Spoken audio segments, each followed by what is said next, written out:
les erreurs occasionnées. Donc, on a donc. Oui, oui, bien sûr. Ça ne fait jamais d'erreur. Non, sa présence est source d'erronement. On reprend. Donc, on a dit la mitzvah de Jnei Mikra V'Chatargum, ce n'est pas facultatif, c'est une takana des Rabbanan. C'est plus important que mettre la kippa. Et parce que la kippa n'est pas une takana des Rabbanan, c'est un minag. Je crois, il me semble, il a dit même de prier avec Minyan. De quoi? Même c'est plus important que de prier avec Minyan.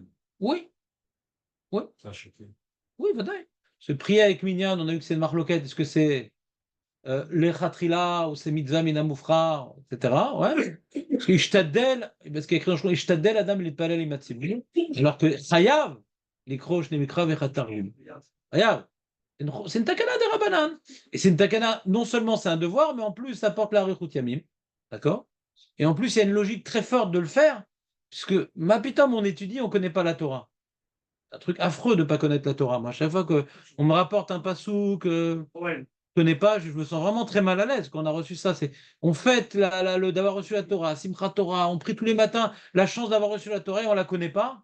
C'est assez affreux ce sentiment d'être ignorant sur la Torah, mais ça me concerne aussi. Et donc, quand on accomplit cette mise-là correctement, alors on connaît bien la Torah. Bon, Hashem. En français. Vadaï, vadaï, que celui qui ne comprend pas l'ivrite, ouais, eh bien, il va faire Shne Mikra en ivrite pour accomplir la takana. Ouais. Maintenant, il a dit le Mishnah quand maintenant tu n'as pas de Rashi en français, ouais, en allemand à l'époque, alors fais l'explication en yiddish qui existait à l'époque, qui s'appelait Tseena Oreena. C'est une sorte de art scroll comme on a aujourd'hui, de petits likoud comme ça de Midrashim, de Rashi, tout en Ashkenaz. Il dit si tu comprends pas le Rashi, qui était écrit en ivrite à l'époque, fais au moins ce petit pirouche en yiddish. D'accord? Parce que le but, c'est de comprendre. C'est pour ça que le Mishnah Bora, il dit, j'ai pas trouvé un seul Rishon qui me dit que c'est plus important le Onkelos que Rashi. Surtout de nos jours, on ne comprend pas Onkelos. Voilà. Mais Alpi Kabbalah, c'est important Onkelos. Alpi Kabbalah. Moi, j'ai plus le temps de faire Rashi ces derniers temps. Ça fait quelques années que j'ai plus le temps de faire Rashi. Donc, je fais Onkelos, mais en faisant un effort de comprendre le Onkelos. C'est-à-dire, je m'arrête, tiens, je compare les mots, et ça me fait apprendre des mots en araméen de manière plus précise. Et des fois, il y a des rajouts d'une kélos qui est très intéressant, mais pas lire le kélos bêtement, parce que là, je sens que je fais quelque chose qui s'oppose à l'esprit de la loi. D'accord? Là, dans la Poésie, il y avait écrit Hamas, il y avait en colosse, il y avait écrit Khatoufin. Moi, je sais. On l'a dit l'année dernière. Et alors? Non, non, mais c'est pas Khatoufim. Ah, c'est Khatoufin? C'est volé. Khatoufin, ça veut dire quoi? C'est volé. Ah, volé? C'est pas otage. Non, volé, volé. Ouais. La terre a été remplie de vols, pas d'otages. Ça veut pas dire des bêtises, le kélos. Kidnappé. Non, non, non, non. Celui qui t'a dit ça, c'est un abruti. Ouais. Khatoufin, c'est dire du vol. Fils. Ben d'accord, c'est bien. Voilà, ça. Je lis l'Onkelos, il dit Deit malit ara hatofin. Hatofin, pas hatoufim. Hatofin, c'est gezel. Miomer c'est Rashi. Ça m'a lu. Gezel. Ça ressemble quoi? Ah oui, ça ressemble. Ça fait chaud. C'est du gezel. Quand il y a marqué dans la Torah l'otikzol, c'est ne kidnappe pas. Ouais, c'est pas ne vole pas. Ouais. Mais là, ce que écrit le Onkelos sur la paracha de Noach, c'est que, comme dit Chazal, on sait Onkelos il fait référence à Chazal à un certain nombre d'endroits, c'est que les gens se volaient. Et d'après une opinion, c'était Pachot Mishavet Pruta, machin, un truc. Il y avait beaucoup de vols. Ah, il demande Rashi au nom de Chazal. Ah, pourtant, il y avait Gilou Harod, Shfichudami, mais. C'est le vol qui a. Mais le vol, c'est lui qui vient maintenant faire le deal. C'est lui qui a fait des Mais c'est pas les otages. Là-bas, c'est le mamage du vol. D'accord? Du vol. Mais l'année dernière, on l'a dit déjà. Parce que c'était à Simchat Torah qu'il y a eu l'événement, et Hamas, machin, t'as vu, Khatoufim. Il y a plein de mecs.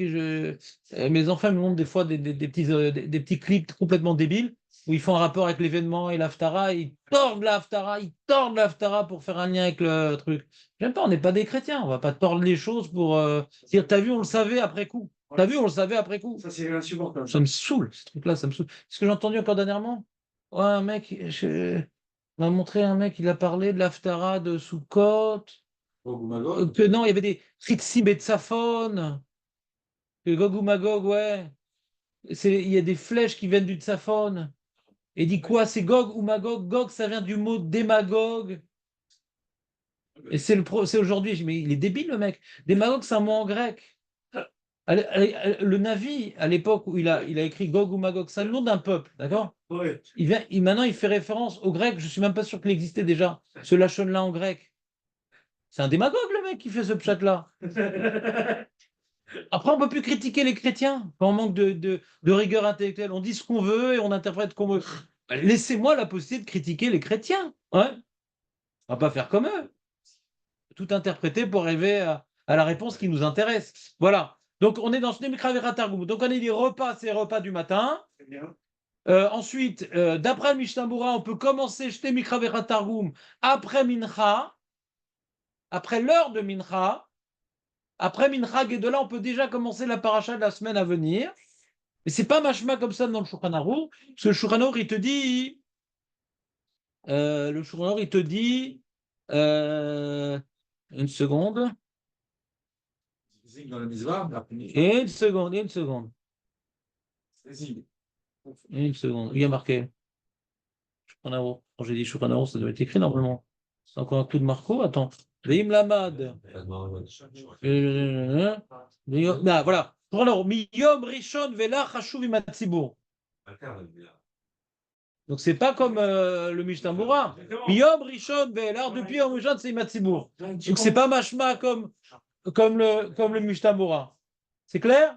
Et d'après le Mishnah Berurah, Ah, c'est là, oui. donc d'après le Mishnah Berurah, on peut faire des mincha de Shabbat la paracha d'après. D'après le Shulchan Aruch, mashma c'est uniquement à partir de dimanche. Maintenant le mec il n'a pas le temps la journée. Est-ce qu'il peut le faire ça la nuit? On n'étudie pas du Mikra la nuit normalement. Alpi Kabbalah. Kabbalah. Alpi Kabbalah. Le mec a peur de la Kabbalah Pitom. Il se rase et tout, mais il a peur de la Kabbalah Pitom. Ouais.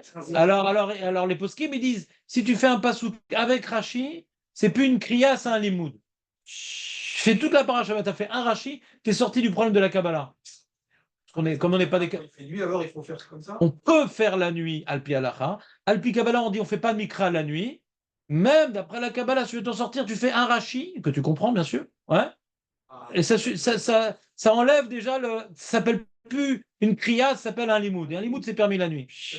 Un seul, ça suffit pour. Un seul, ça suffit. Ah là là. Inversé, Tu douche, m'as- ça quitte le tout. Tu m'as. Je repars léger. Pourquoi? Tu faisais pas la nuit? C'est beaucoup de monde. Ah, j'évitais. J'évitais. Mais maintenant, si je peux pas, au moins je termine. Ouais. Non, c'est bien. Ça m'arrive. Non, mais Moi, je le livre sur moi. Des fois, je suis à Arvit. Le Shar Tzibour, il traîne, etc. Alors, je prends mon khouma. Je commence, mais je dois faire un crashi. c'est vrai que jeudi soir, c'est pas. Il n'y a pas de problème, même pour les kabbalistes. Ouais. Jeudi soir, il n'y a pas de Et problème. vendredi soir. Jeudi soir, vendredi soir. Pourquoi? Parce que ceux de la Tiferet, tout le douche, les sphérotes. Tu me demandes à moi des trucs de Kabbalah, enfin. Ben non, mais. C'est bizarre. Kabbalon, mais pas à cette heure-ci. C'est bon un peu de Gemara? Ah, c'est bon. Allez. Bon, donc. On a résumé ce qu'on doit. On a tout résumé? On a tout résumé? Et on a parlé également de Simchat Torah, de Parashat Bereshit, Ouais. qu'il y en a qui disent, comme cette année où on n'avait pas beaucoup de temps, que dès qu'on a lu Parashat Bereshit à Simchat Torah, on peut déjà commencer à préparer la paracha. Mais c'est cette année-là, comme nous. Ouais. Mais si c'est net à plusieurs jours, non. C'est mieux de commencer le lendemain de Simchat Torah, Parashat Bereshit. Et ce qu'on a dit, celui qui a la bonne habitude de faire la Shnei Mikra Targum avec Rashi, qui n'est pas obligatoire quand il fait le Onkelos, eh ben il fera Rashi pendant Sukkot, de la Parashat Bereshit. D'accord? Et après, il fera juste Shnei Mikra Targum le lendemain de Simchat. Et la C'est jouable? de Simchat Torah, on peut la faire donc pendant qu'on la bourrée de. Non. Les Ratrila, c'est Hoshana Rabbah. En Shana Rabbah. C'est marloquette. C'est dur, hein? Mais je ne comprends pas l'opinion qui est interdite. Ah ouais. Mais il rapporte ici une marloquette que dans ce serait Davka la veille. Je ne comprends pas bien. Hein. Même si elle est petite, c'est difficile. Ouais, elle est dure cette paracha. Moi, je pense que le petit pays, Ah, Rashi. il ne vit pas Simchat Torah d'Adam. toute l'année, quand il n'y a pas de Tammuz, Il a fini le Chumash. C'est une grande fête. c'est le Sioum, quoi. C'est une page, c'est. Fait mémode. Même un Bechor, il pourra manger ce jour-là. Grâce à lui. Voilà, les amis. C'est au reste. Ah,